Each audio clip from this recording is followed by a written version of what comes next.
All right, folks, welcome back to the Property Couch podcast as we celebrate the start to this new year on the summer series today. But we asked the question with our very special guest today, what does 16 cents, $20 and $5.3 million property portfolio all have in common? Well, you got to stick around to find out. So what do we cover, Ben? Bryce, this is a drop the mic moment because we've got a story here where we go from adversity to spreading the wings and taking that plane even higher. Oh, I like it, folks. Let's see how high we can go. Let's rip into the show. Welcome to the Property Couch, where each week you get to listen to two of Australia's leading experts. Bryce Holdaway, co-host of Location Australia on Foxtel's Lifestyle Channel, co-host of Escape from the City on the ABC, and partner of Empower Wealth Advisory. Ben Kingsley, Chair of Property Investors Council of Australia and the founder of Empower Wealth Advisory, named the 2018 and 2019 Property Advisory Firm of the Year. Stay tuned as they bring you the insider's guide to property, finance and money management. All right, folks, welcome back to the Property Couch podcast. And Ben, Happy New Year to you, mate. Happy New Year to you too, mate. Hey, we made it. We made it. 2025 is in the can. 2026 is full of optimism. People said I'd be dead by now or I'd be in jail or whatever. No, I'm here. I'm kicking on. Yes, no. Wow, you're going to be in jail. Wow, that's. Well, you know, I wasn't the world's most modelled student when I was really young and I was immature. And so, you know, I had these threats. What are you going to make of your life? You don't want to end up in, you know, all of those sort of comments that you get from your parents when you're younger. Yeah. Well, then you just remember that quite often the A-grade students work for the C-grade students. Yeah, that's right. Right. Okay. Hey, listen, we have got some big news. This is very serious. We promised to talk about some big news. And in some respects, Bryce, it's actually, you know, I shouldn't have the hat on and be celebrating because it's a little bit sad. It's a little bit, real. It's getting a little bit more real, but you're going to take a little bit of a break. I am, mate. So I came to you about 4 or 5 months ago and said to you, look, as soon as we turn for February, we'll have been doing this for 11 years. There's some other projects that I'm going to get involved in and I'm excited about. So I said to you, look, I'm going to take a break from the host seat for 12 months, Ben. And so here we are. This is where we're at. We're announcing that after you know, and yeah, it's a mixed feeling sort of having a conversation, given that it started with me and you sort of, you know, saying to you, mate, do you want to do a podcast? And you were like, a what?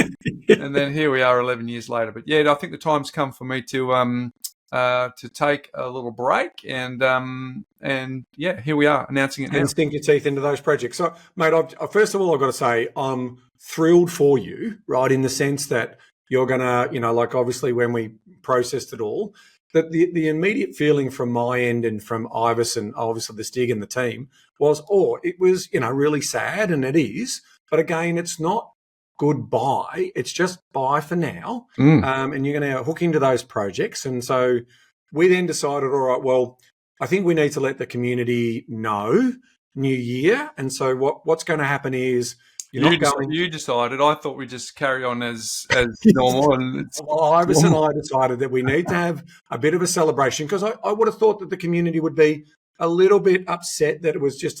So here's what we're planning to do. We're going to finish off, obviously, the summer series. But in February, first week of February, we're going to have a show that just reflects on the 11 years of us being together, but predominantly also what we want to do and what I'm sort of doing a shout out to the community. Again, it's just Bryce is having a sabbatical, right, in terms of it's not forever.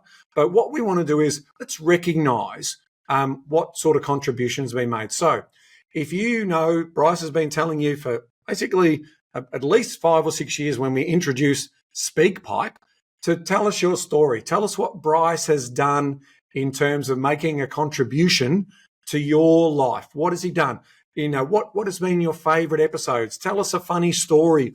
What about his mindset minutes or his lifestyle hacks or lifestyle by design hacks, as we now call them? So it is definitely a reach out. I'm saying to our beautiful community out there, share with us. Okay, so we've got 4 weeks or so to prepare for this episode in February, where we'll celebrate that, and we'll get behind you in terms of to help you get onto some of your really important special projects that you're going to sink your teeth into. Apologies in advance to the community. This wasn't my idea. I thought we would go on as per usual, but he got outvoted. I got outvoted.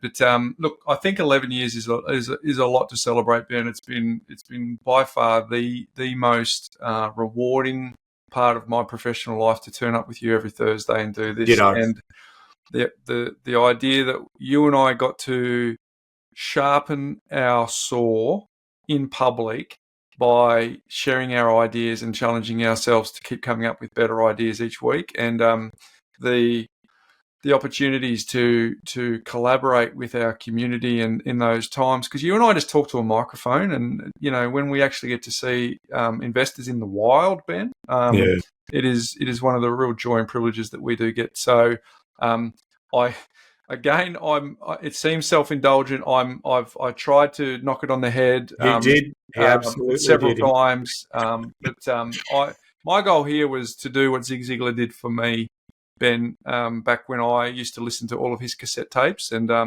for those people who have a growth mindset, I wanted to play my 50% role and you play your 50% role, and together, hopefully, we brought a little bit of magic together. But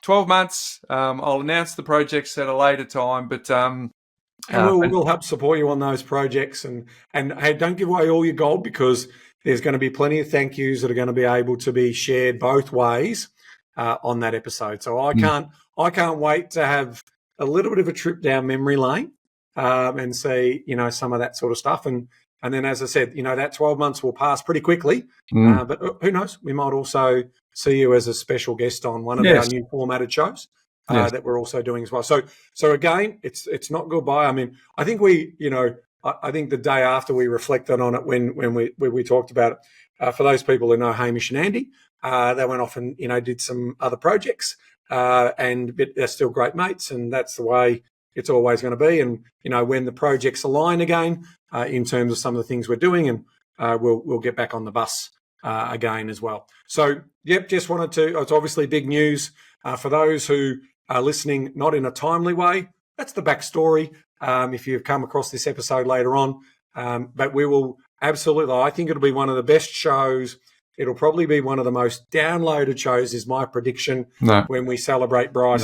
Most people will go, this is. Let me click onto the ones that actually provide value to them. I'll be. It's the contribution and reflection show, so I'm excited by it. So, and I know you're going to keep talking it down, so I'm going to keep talking over you as we move into the. Now, also, what a great way to celebrate! Let's do the segue into our special guest for today's show, because it is a fitting guest for this show, because this is a story of spirit. This is a story of bouncing back. So remember, we started the summer series about landing planes and also overcoming adversity. Well, this story has both. It does. It is quite remarkable, to be frank, that this incredible woman has done what she has done. When you anyway, let's go to the interview. We'll come back afterwards and have a little bit of a chat about it. But folks, you're in for a real treat. This is an incredibly remarkable story. It's a great way to start the new year. So let's cut to the interview Ben and I recently had with TPC listener Daksha. All right, folks, we've got a very special episode of the podcast for you today. We are talking with TPC listener Daksha Sharma. Welcome to the Property Couch, Daksha. Thank you for having me, Ben and Bryce. I'm very excited to join the podcast. Yeah, we're super excited to have you on, Daksha, because ultimately your story is going to motivate so many people, especially single mums. I'm giving away a little bit of a story there, but look, let's get started, in terms of tell us a bit about your backstory, where you're from, what was money growing up, because you're also someone who's migrated to Australia. So tell us a little bit about your life growing up, where you were, how many brothers and sisters, and then ultimately you moved to Australia. Yeah, Ben, so I am originally from India, west part of India, and I have 3 more siblings. We have 4. Mom and dad, really hardworking. There's a lot of values and principles they embed in me, and the other 3 brothers and sisters as well. The whole purpose when I grew up, especially for my mom, she wanted to study, but her mom passed away when she was 4 years old, and she was the eldest in the home, and she was pulled out to do the housework and support other sisters and brothers. And dad, similar thing. He studied until year 9, and then family pressure of going and earning, so he has to drop the school. So my parents all together, they just had one thing to do. It's like, we want to educate our kids. So I think they gave us this platform. I was really interested in computer science, and moved to, they supported my education. I did masters here from UNSW, so they really worked hard. I would say middle-class family, and supported my fees when I was doing my master's degree over here. Of course, it was left to me to pay my rent and my living and everything, because paying fees itself was a substantial amount for them. Daksha, tell us a little bit about, for those, obviously you grew up in India, but tell us a little bit about what money lessons are learnt back then, and what you would observe and see from your parents at the time. Bryce, my dad had a government job, and government job usually in India doesn't pay much, so he has side hustles. So he had a newspaper business. He also had a shop. Just us growing up, we all supported dad. I would go in the evening to support on the shops, on the shop front. My older sister supported my dad on the newspaper business as well. So we very much kind of learned that, hard work pays.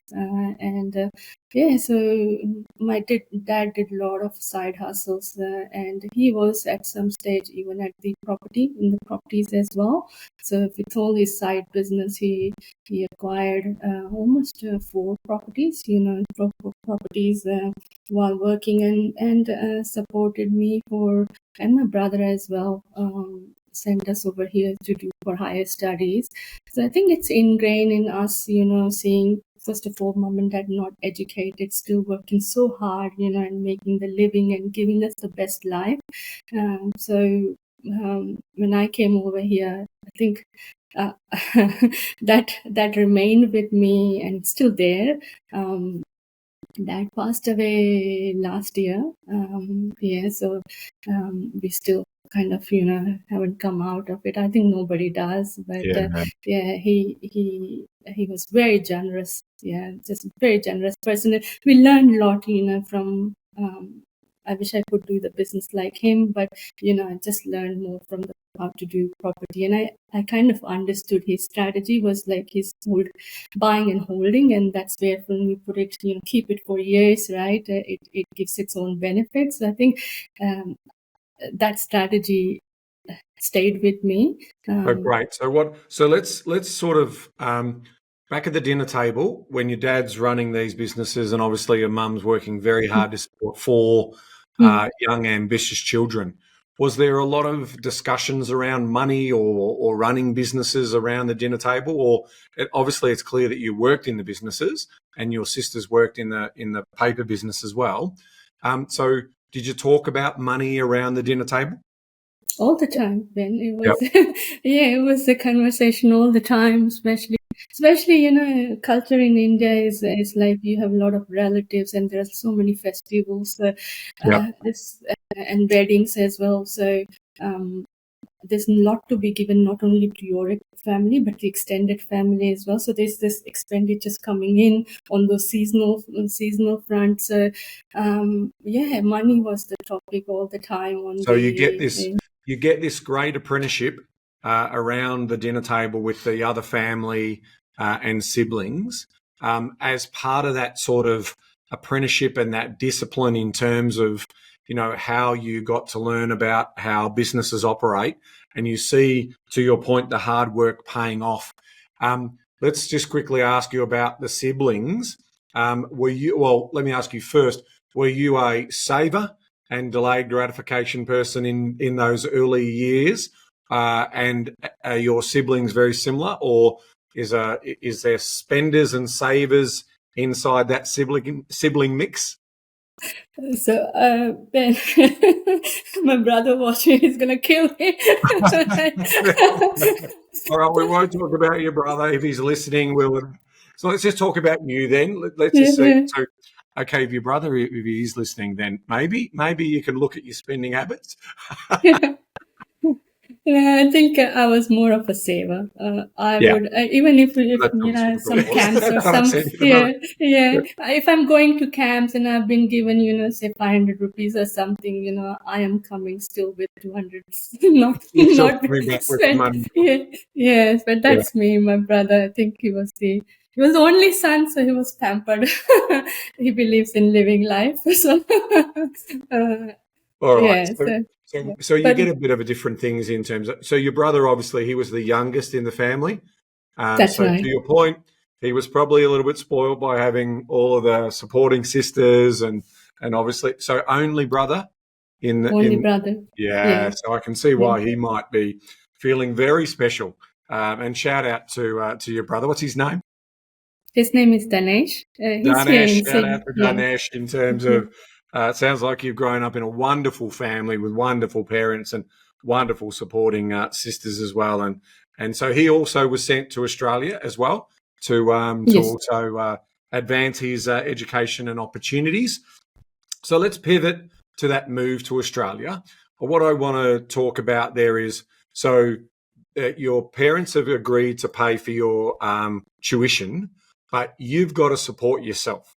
So you've got to find a way to pay the rent and to also put food on the table. Tell us about what that was like when you first arrived and how did you solve that problem? Yeah, so when I arrived, my oldest sister, she was here for a brief, and my brother-in-law was here as well. They moved to US just after 4 weeks of my arrival. So I had somebody to pick me up from airport. I had for 4 weeks, my 4 weeks to stay at my sister's place, and my sister then arranged an accommodation in university campus.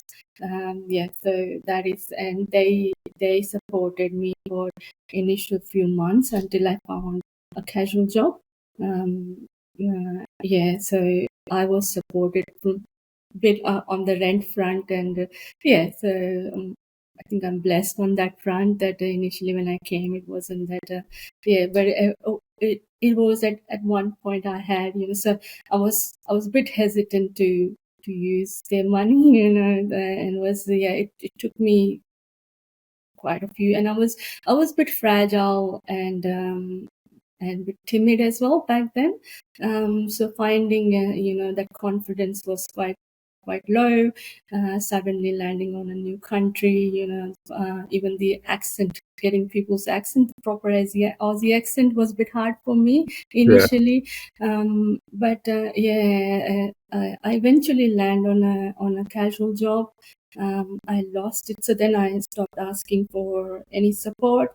I lost that job for a brief time, and it was a situation where I had only 16 cents in my account, and I'm like, Tell us about how you're feeling. You're unemployed. You're a student. You've got 16 cents in your bank account. What year are we talking? This is back in 2001. 2001. Yeah. 2001. So what's your plan? What are you thinking? How do you get through that very, very vulnerable moment in your life? Yeah. Look, I could have gone and asked for support, back again to my sister and brother-in-law, but I was very reluctant. I was very reluctant to ask them again. But I think God is there, and magically on the second day, I found another casual job. I didn't know how I'm going to pay the rent, but somehow I found another casual job. But that was that few days of me knowing that I don't have money. It's only 16 cent, or what I'm going to do. So can I jump in there, Daksha? Those two casual jobs. You're also studying full time. So tell us about are you doing night shifts? Are you doing afternoon shifts? Tell us about the time commitment that it's taking for you to, again, pay the rent and put food on the table whilst also doing full-time study? Yeah, so because I was doing postgrad, so my classes were mostly in the evening, and I had limit of only as an international student, sure the rule now, but only 20 hours. So 20 hours, I could only work 20 hours. So it was just during the day, shift based. I was working in a jewelry shop, doing in the warehouse, tagging jewelries, packing orders and everything for the delivery to the shop. I stick to that job until I finished my degree. It was I had a hard time over there as well. I think people without bias, I had that. It wasn't a great experience, to be very honest. I was paid, I think, $10 per hour. I was not allowed to take breaks more than 5 minutes. It was a very tough time, but I needed that job to pay rent. And it wasn't just covering my rent and just covering. I know that I was keeping myself $20, under $20 for groceries. Making sure I have some vegetables, $20 $20 or a week? $20 a week. $20 a week. $20 a week. Yeah, I was keeping myself. Actually, can we rewind the tape? So help us understand someone who hasn't migrated to another country to do what you've done. To arrive with 16 cents, what's the thought process? What's the planning? How does the decision making happen in a way that you do arrive with 16 cents? Help run down to 16 cents. So she arrived with the support of her family and her sister. Yeah, but then when they left to the US, the bank balance ran down to 16 cents. Correct. Yeah. Gotcha. Yeah. Okay. So there was a little bit of support there. Gotcha. But still, that's that sort of moment. So take us to because obviously when you're making the decision to come, is that sort of part of your thinking that you will be running low, or is it you sort of get there and you're just on an adventure and then you realize that's happening? Yeah. It was like, me going in and I'll find a casual job. This is, when you haven't arrived, then you look at all this rosy picture, that I will find a job and, I'll somehow, pay my rent and, $20 a week for food, just making sure you have enough of the staples. So tell me what $20, so just unpack that a little bit for me. What are we talking there? We've got fruit and veg and that's pretty much it? Very little protein? Yeah. I was back then vegetarian as well. So, I think it worked in a way. It helped. No pressure to eat meat. Yep. Give us an insight. What are you actually buying, Daksha, for $20? So I'm buying bread, milk, and then vegetables, and I'm buying noodles. For those days when I am working, and have uni as well, or I have assignments and I don't have time to cook. So 2 minutes noodle, too many of them. Okay, so you do that, you make it through that phase, and then what's the next part of your journey in Australia? So next part, of course, I, despite of everything else, I was being given guidance from my brother-in-law as well, and my parents as well, of course, that keep your study, right? that's the important. You came here to do study, get focus on that. So I never kind of left that side. Worked hard, did my uni, passed with really good grades. I remember doing my assignment in uni lab till 3 in the morning. So yeah, long hours in the libraries. But so because my dad back then was paying per course 2,000 grand or something like that. So I said, I can't afford to fail. It's my dad's two grand. I'm losing out. So yeah, no, so then I was, I think, 6 months away from finishing my uni, and then I went to this youth center in the uni itself, and they had this job advert, and I picked up 2 different companies, or maybe I might have done, I can't remember now, might have applied, and with God grace, I had 2 offers, one paying 25k per year, and the other one was 45k. So of course I picked the 45k. 45, but then I was also at student, so I think the company did my work visa because I didn't have a full-time right permit to work full-time, and I think that helped me. To go beyond bread butter, and I started eating non-vegetarian food and everything else. I said I expanded your food horizon. So tell me, when you get this full-time job, you're able to work more hours than the 20 hours a week that you were under your student visa. So at this point in time, they're sponsoring you to potentially get your citizenship, or your permanent visa, I suppose, at stage 1, and then going to that. Now, I want to fast forward a little bit here because we've got so much to unpack, because this story is about landing the plane. So you obviously go back to India. Now, so tell us, have you met your husband at this point in time, or do you go back to meet your husband and then have start your family? Tell us about that story. Yeah, so so now I started working, right? But there was a recession, so my professional job also had I lost my job, and then I worked for a brief moment for I think 6 months or so at petrol station. Back then it was called Shell.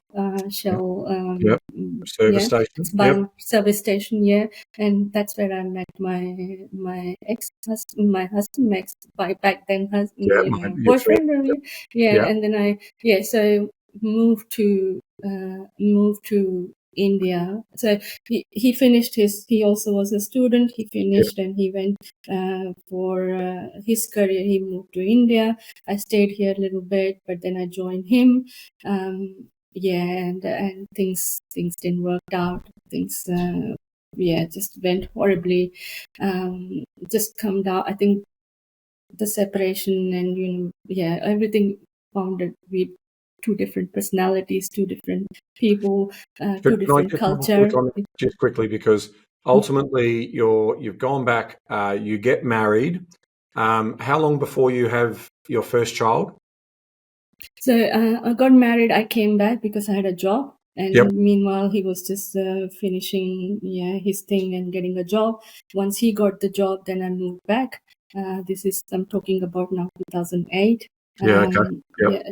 2007, September 2007, I moved back to join him, and then I think 3 months I got pregnant, and I came back to Australia with my 5-month-old daughter. Because I didn't want it to be my parents. Clear that the relationship wasn't going to survive. Sorry, when was that? When did you 2008. So 2000, I went back 2007 and back to Australia in 2009. Yes, 2008. I came back in November, December 2008. So, okay, with your 5-month-old daughter. Yeah, with my 5 months old, 4.5, 5 months old daughter. Back then, I'm like, not sure the Indian culture, going back to parents' house is not considered. And I didn't want it to. I just, but I just. How did you make that decision? So you're over there. You've a 5-month-old. You're in sensory overload. You're in a very, very tiring phase of your life at this point, and then you make a decision to leave India to come back to Australia. Like, incredibly courageous. Like, what was going through your mind at the time? It was just my daughter. The only thing was in my head was, how do I give my daughter a good life? That was the only thing. And I worked here, right? So I had some experience, professional experience. So I was determined that I want to give my daughter. Tell me this: how the thought process of taking your life to Australia as a better role for your daughter versus staying around your existing network, obviously leaving the relationship that didn't work, but staying around your existing network in India. Tell us why the pull to Australia still trumped that. Bryce, it's a bit hard, because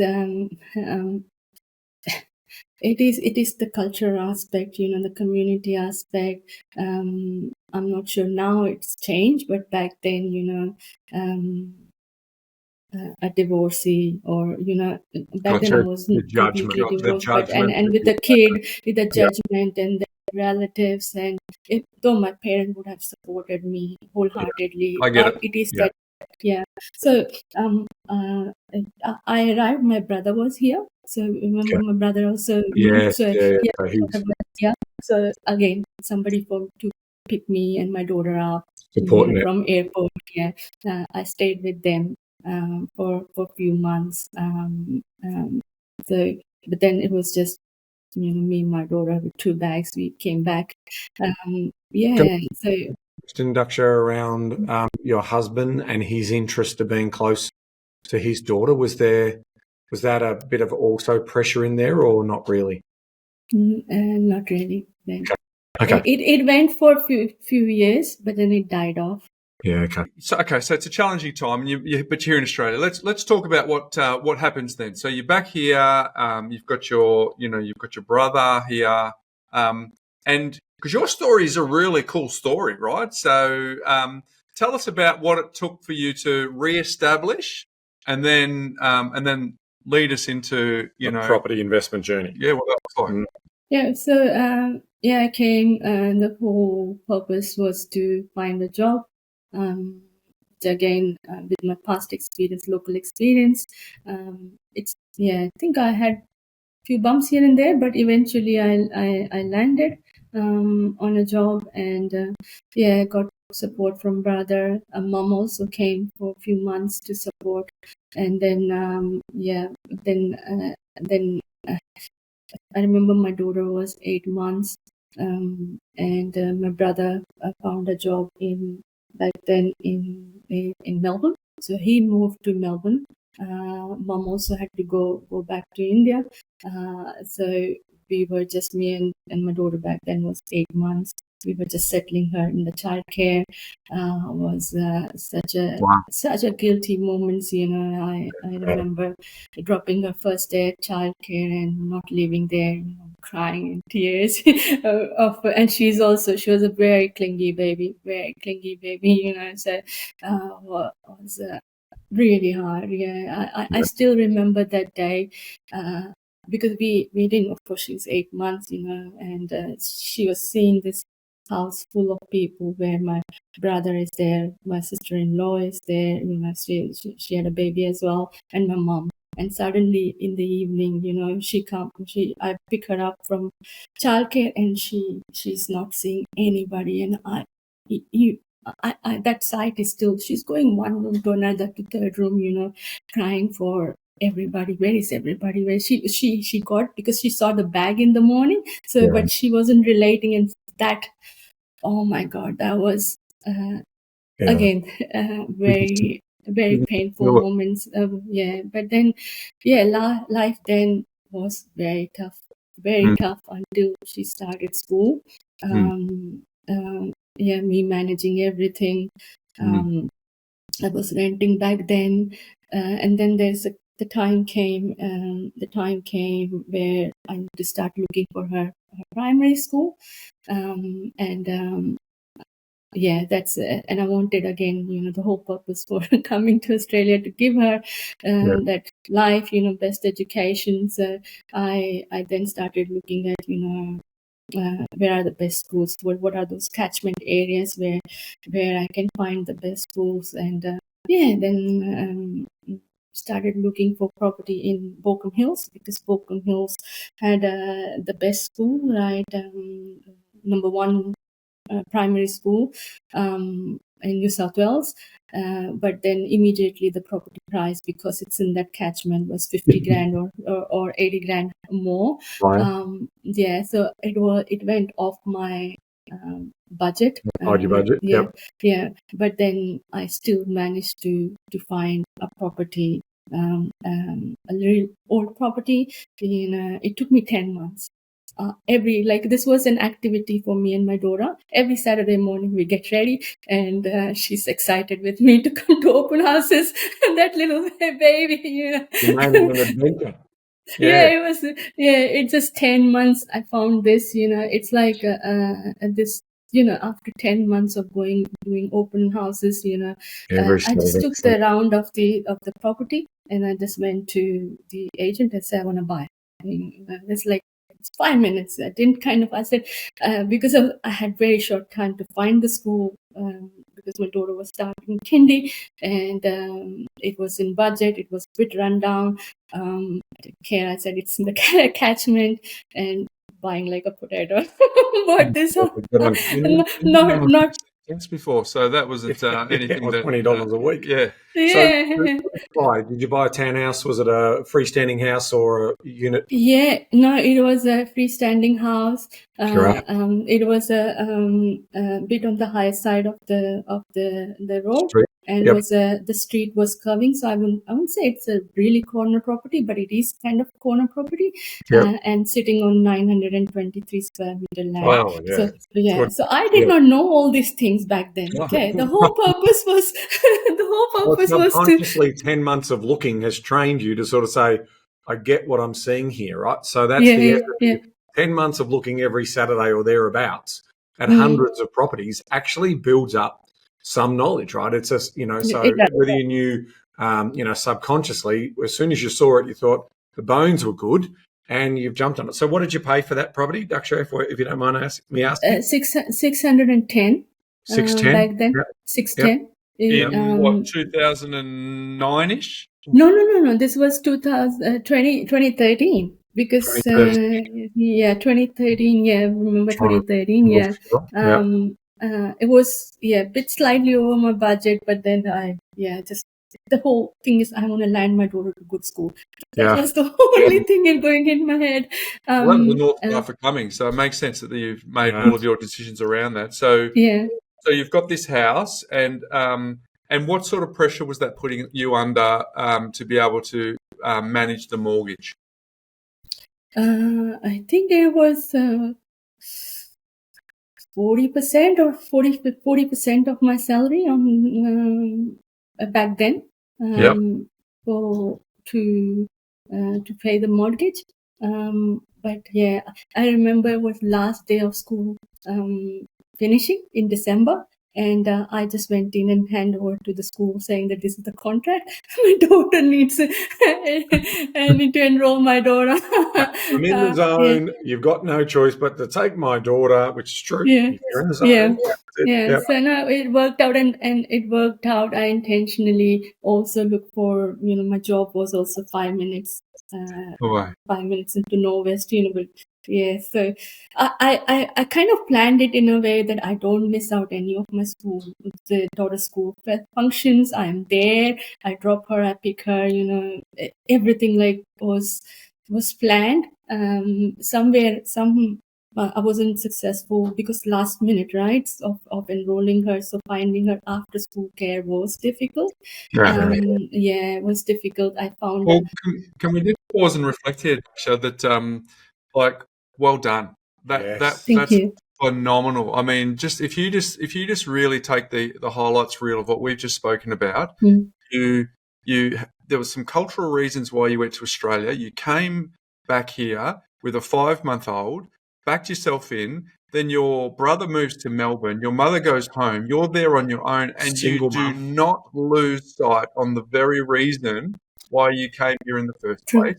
And then you go and buy a house that's a little bit out of your budget, so that you can do all of the things that you just said, be close to work, be able to do all the things you've done to be close to the pickups and all of the. That's amazing. Like, I'm in awe. Thank you.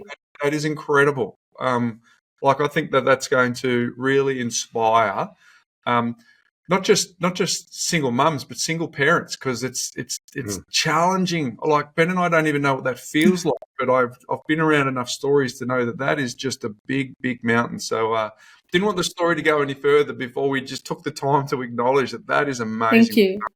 Thank you. I think it's just, as a parent, right? You get that you have to do these things, So, and then universe is there, to make that happen. I think you got to make your own luck too. Yeah, you work hard, which creates that universe of opportunity. So you've got this house. Tell us where even investing starts coming into your paradigm. Where's this starting to come across your radar?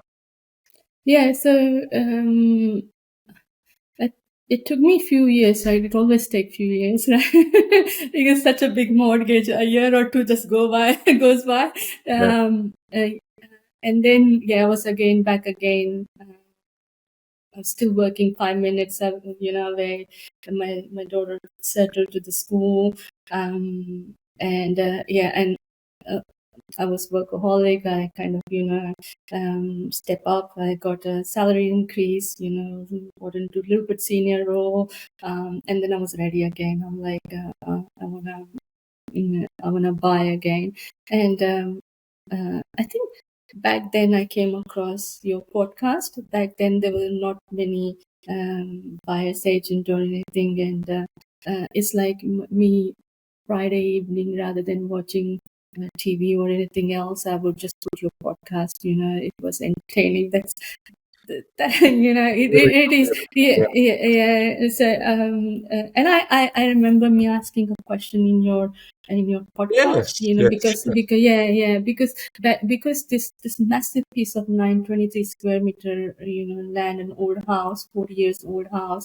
So I was just kind of thinking that whether I demolish this, and then when you can afford, then you feel like, okay, how about a new house? I just demolish this and build new, or I was kind of and then think, should I just do 2 in this land, or do I do 1? What do I do? So and I think that's where I posted a question, and back of that I got this big free book. I did read it. I did. But again, I think I was. You got the new one?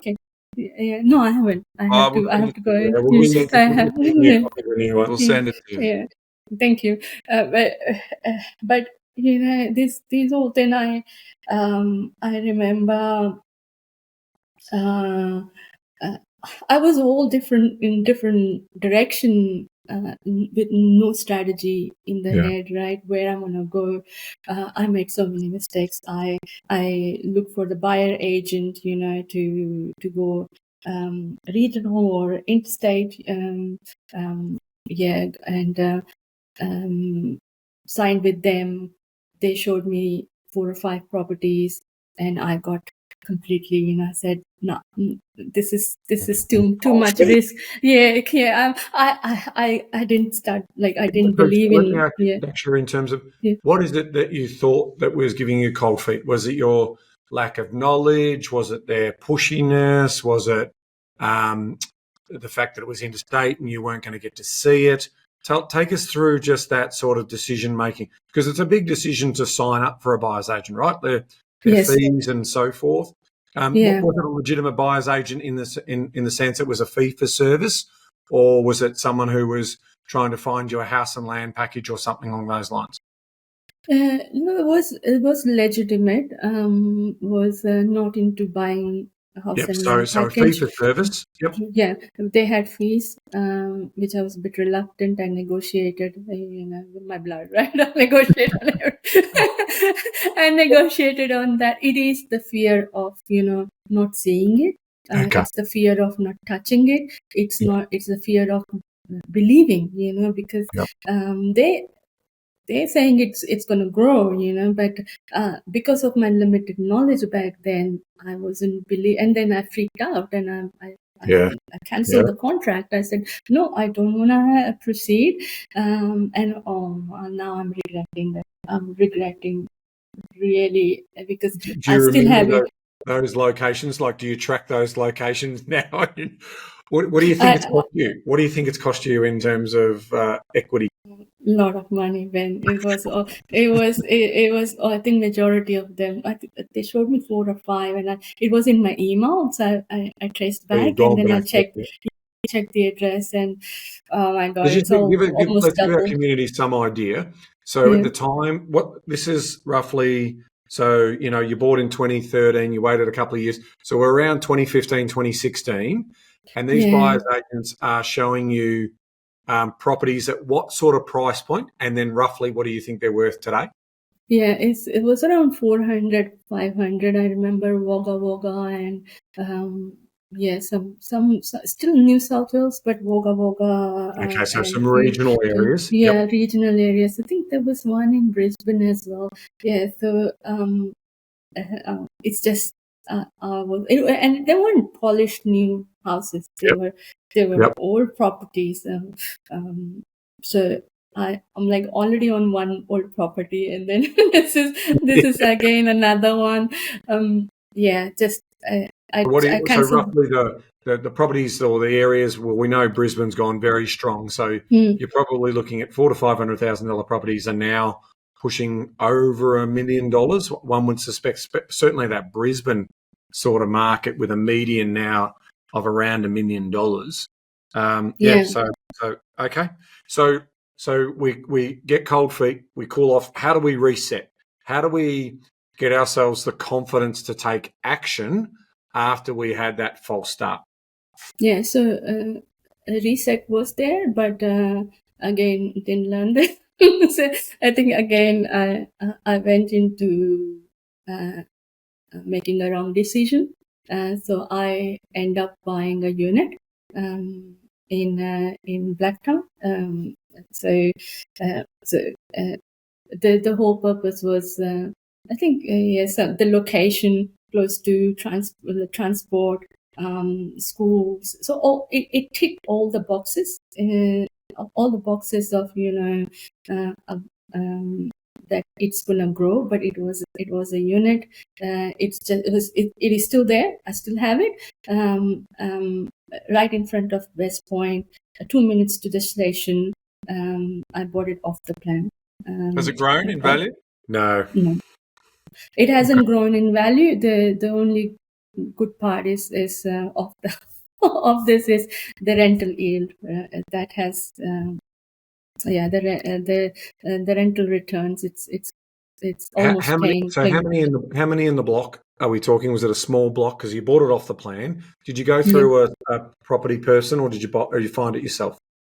No, this is a friend of mine. He has collaboration with the real estate agent and builders. Okay. So they get a commission for that. You buy off the plan. You're attracted by, and we hear this so often. So this is a coaching moment and a teaching moment for all of our community. So they talk to you about the transport nodes. They talk to you about the schools. They talk to you about all of the infrastructure, but they fail to mention the scarcity associated with units. That's why location does 80% of the heavy lifting. Yeah. It doesn't do 100%, it's 80%. Well, that's right. But, it's downgraded because you've got no scarcity in the unit. And so, but Daksha, we were teaching you that on the podcast early on. Yeah, we you were had yeah. our book and we were telling you to avoid buying off the place. So you took a lot of faith and trust in your network to deliver you the outcome.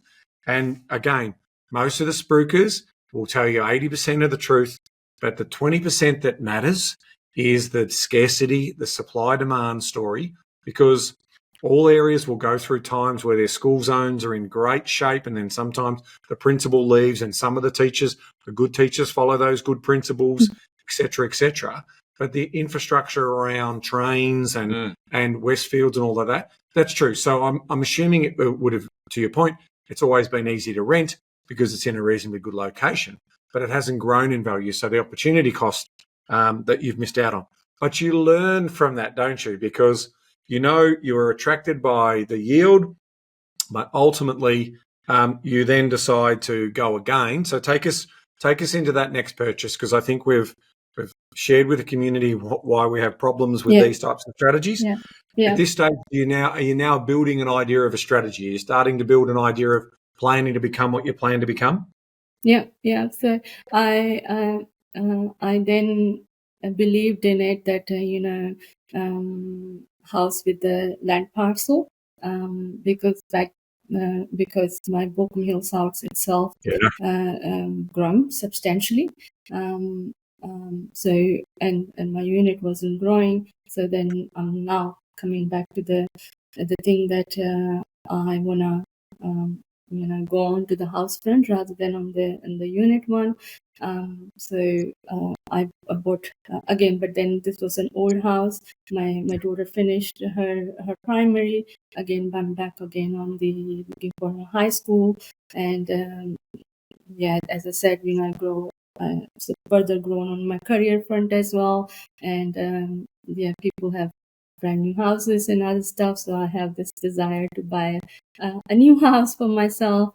So I bought another one, but this time it was a house, a year-old house, beautiful house. It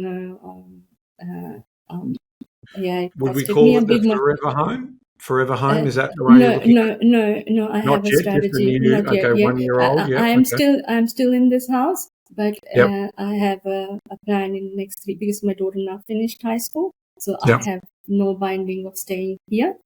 So this will become an investment property.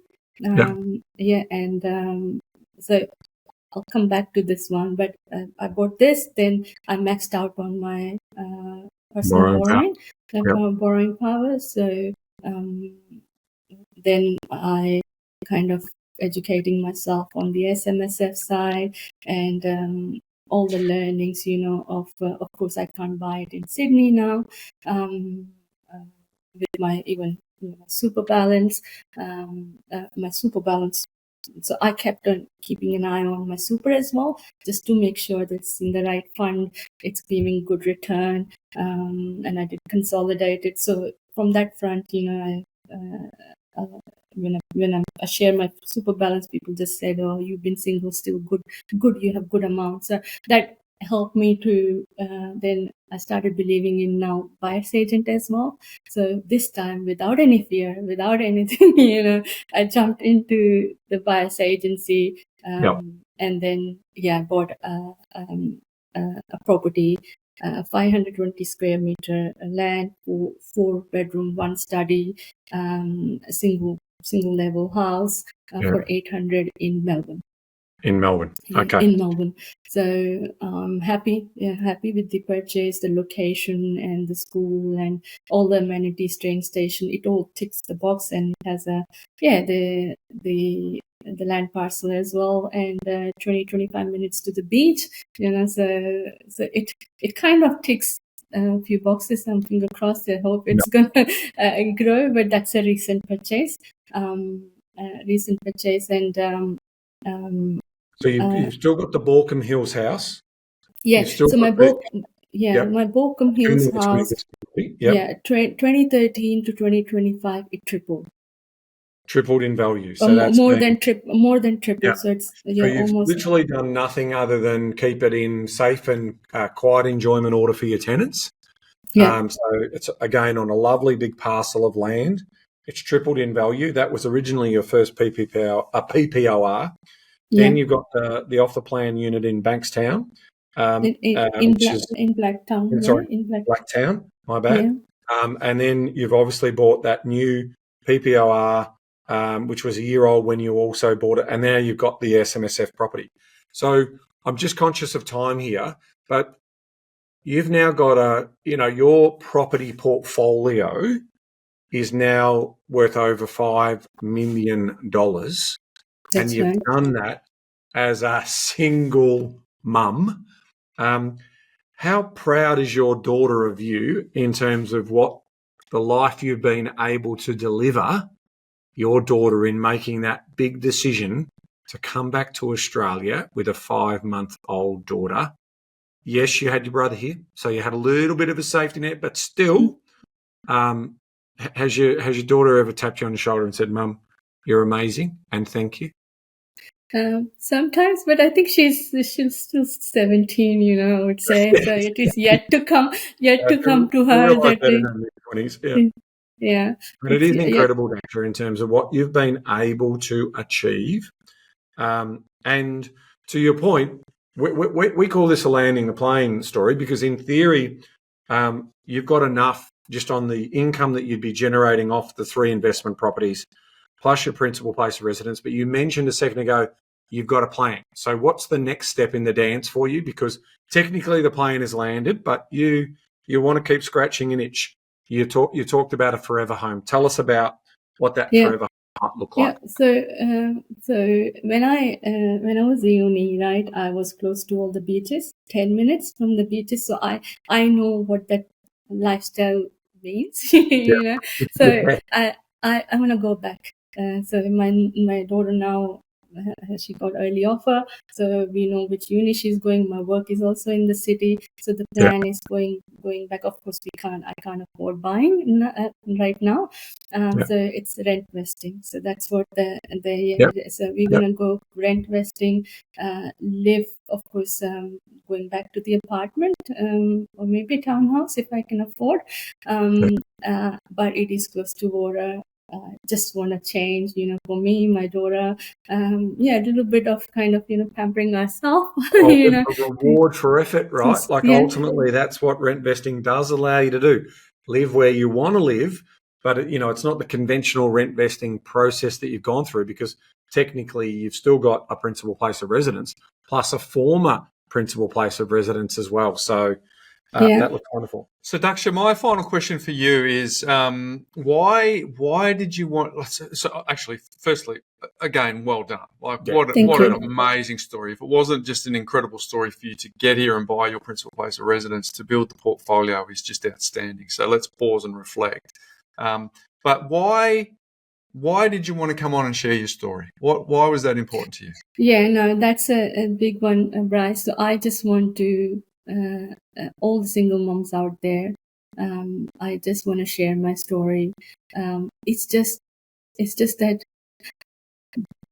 what I see, where I see, right, kids, right, the whole world is around kid. How being a single parent, you still can give that roots to your child and wings. Okay, so and it is not hard, it's just the whole game is all about starting early, but it's never too late. It's just need a small step, be comfortable. The first one is the hardest one, so with great determination it can be achieved. People do say that, now it's too late. It's never too late. Just start small, learn the lesson, and then it automatically, once you do one, then like I'm kind of, ready for, I know that next 3 years, I might go for second in the SMSF itself. And I'm on the radar now and have a strategy. So I think that is what do in education, do make yourself, listen to your podcast,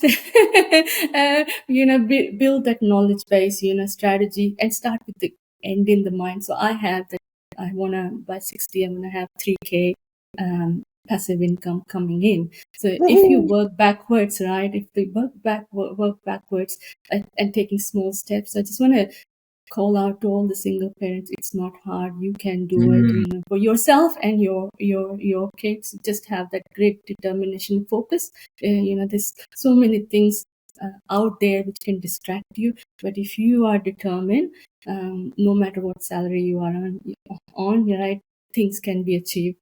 Well, you're an incredible human, and I'm just incredibly excited that we got to meet you, and I'm excited that our audience gets to hear your story. So I think that from what I can see, there's an incredible resilience and grit in you, but you are the epitome of keeping very clear on what the North Star actually is, because at no time in any of this journey did you ever lose sight of the reason that you came here. Even when you were just summing up at the end there, you go, well, my daughter's now finished high school and now she's got her offer. So everything, it seems, was for you to transition her to university. And I just think I've got to have a good hard look at myself in the mirror as a parent, because there's some stuff that I can definitely learn from you. But I'm incredibly excited that you got to share the story, and I hope that single parents, but clearly you're wanting to inspire single mums, can really just take from you that if it's to be, it's up to me. And you doubled down on education, you doubled down on incrementally increasing your income, you doubled down on learning the skills. So nothing was given to you; you actually had to go out and get it yourself. And I think that's what the summer series is all about. Just having remarkable transformations like that. Well, that's right. And actually, in terms of, just to help our audience who may not be watching on video, who might be listening on audio, in terms of age, you're in that sort of 40s. Yeah, I'm in my, I would say, mid to late 40s. Perfect. So, yeah. And you mentioned to the age of 60, so you've got effectively another 10, you've got a decade and a bit to sort of get the property portfolio doing the heavy lifting to get to your $3,000 a week, which is, and look, in a lot of cases, especially in our new book, we talked about $3,000 a week predominantly being for couples, not necessarily for a single. So you've absolutely outperformed when it comes to this idea that you're going to be able to deliver that for yourself and your daughter. So it means that, the luxuries that you're talking about, the little sort of treats that you're giving yourself about living at the beach side for a while, you might do that for a few years and then look at a new option and the travel and sort of seeing your other family members around the world, if they're still in the US, and doing all of that travel you've got to look forward to. Now, make no mistake, you've obviously, worked hard to get into a good career and a good job, good paying job.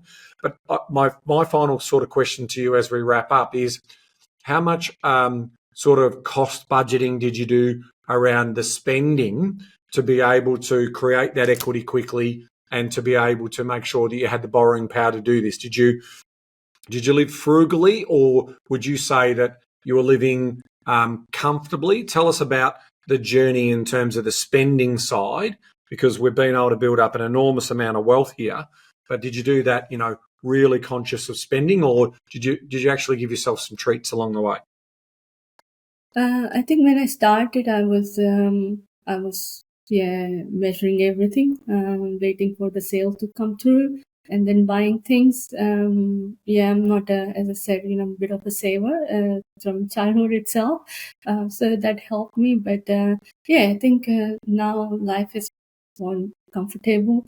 I along the way, I did kind of reward myself. I had a long dream of having Mercedes, so I bought an AMG for myself a few years back. So I wouldn't say I'm living frugal. And I'm my daughter. And on top of that, I look for my daughter to be in a private school, which I couldn't afford, but then I landed on a Catholic semi-private school. I'm so glad that I made that decision, because that school formed her with the education and values, Catholic schools which bring in. So I'm super proud. I'm like, I think of having a beautiful, lovely daughter, with the values, and and she saw me. She saw me putting that hard work. And I hope that, like my parents would instill in me, it goes to her as well, and from there on, to future generation. Daksha, you lost your dad, a little over a year ago. I promise you that he is obviously looking down upon you, as well as I'm sure his other sibling, but it's being super proud of the daughter that you've become, and the success story you've become. And I'm sure your mother, who would be thinking the same way, and I'm sure she loves coming out visiting and seeing the success and the life you've made in Australia.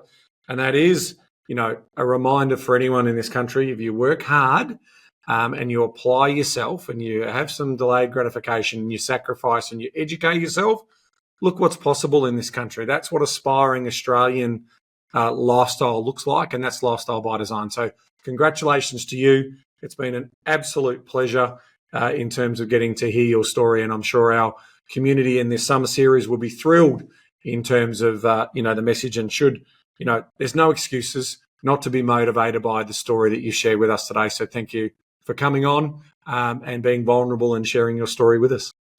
Thank you very much. Thank you for inviting me, and I hope it goes to, the intent is to have the story shared with all the single moms or single parents, just for the more than anything, just for the next generation, for the kids, and securing your retirement in the future as well. Thank you. Thank you. Coming on. Yeah, beautiful. Thank you very much. Ben, we said it at the top. That was just an incredible story. Let's recap the main headline. 16 cents in the bank, surviving on $20 a week, and has amassed a $5.3 million property portfolio as a single parent. Take a bow, drop the mic. That is the definition of remarkable. It hasn't happened by chance, Bryce. Like, what you heard from Daksha there is it has been hard work. Like, make no mistake, this just hasn't magically happened. She has been able to work multiple jobs during different times. A great start in life. Sounds like two amazing parents. Her dad, her mum, great role models for her. Had the businesses that she worked in, so she got some great exposure in terms of how to think about aspiration, think about money in that respect. So she had really, really nice DNA a part of it, but it's still, you got to do the work. Yeah. You got to do the work. And in the planning, when your marriage fails, but you get the gift of a beautiful daughter out of that, and you get a chance, and then you have purpose in terms of giving everything for both of them. And now this idea of potentially going to, rent on the beach and have some delayed gratification, and a little bit of spoiling themselves with the car. But everything has happened because of the hard work. I mean, you talk about doing your hard. When are you going to do it? Well, she obviously had no choice. She had to do her hard early on. But she's also been very successful in her career because she's been able to manage both home life as well as her professional career. And she is also then in her spare time, hasn't watched any soap shows or any silly, social media series or anything like that. She's just got to work on educating herself and executed on that education, doing her numbers and facilitating that. So I cannot speak highly enough of this story because too often where our news feeds are filled with people battling and the government needs to fix our problems and this is an absolute story. If it is to be, it's up to me. And it's another real life example. And that's what we like to expose on this show when we do summer series is the real life examples of people making good because they were given, the opportunity in this country to make good, but it still requires hard work and not so much government handouts. Well said, Ben. Well wrapped up. I hope it serves as an inspiration to other single parents. Daksha was woven throughout that whole conversation was never losing sight of the fact that it was all for her providing an opportunity for her daughter. It was just like everything, where they were, the school zone, where they bought the house, how far that was away, where the job was, like everything revolved around that that devotion to the best future that was available for her daughter. And so never losing sight of that North Star. But I just think Daksha is just an inspiring human. What a great way to start a new year. I know. You can't change what's happened in the past, people. No. You cannot change anything. What you can be is a change agent of your future. Yeah. And this is someone who has faced adversity. I mean, she can land the plane now, but she's choosing to continue to potentially move forward, right? And because she's still young, right? So she's going to get to her $3,000 a week. She's going to be in that position. She's looking at a new PPOR. Like, she's just getting on with doing it. Yeah, and exactly. So that's inspiration now for this new financial year. And I want to just highlight that as I just sort of give a couple of little housekeeping points around, what does the new year look like for you, and put that challenge back out to you. At the start of the summer series, I mentioned it earlier, is what did you spend in 2025? Work that out, right? And if you've got different bank accounts and all, that's why you use Moorr, because you can centralize all of that under the new transaction feature in Moorr. Get that organized. Then sit down and say, well, now that I know what I spent, I can now set my targets in terms of my spending patterns for 2026, and I can start to track them. All right. And it's free to use. It's free to use our brand new transactional feature when you're downloading CSV files. So I cannot stress it enough.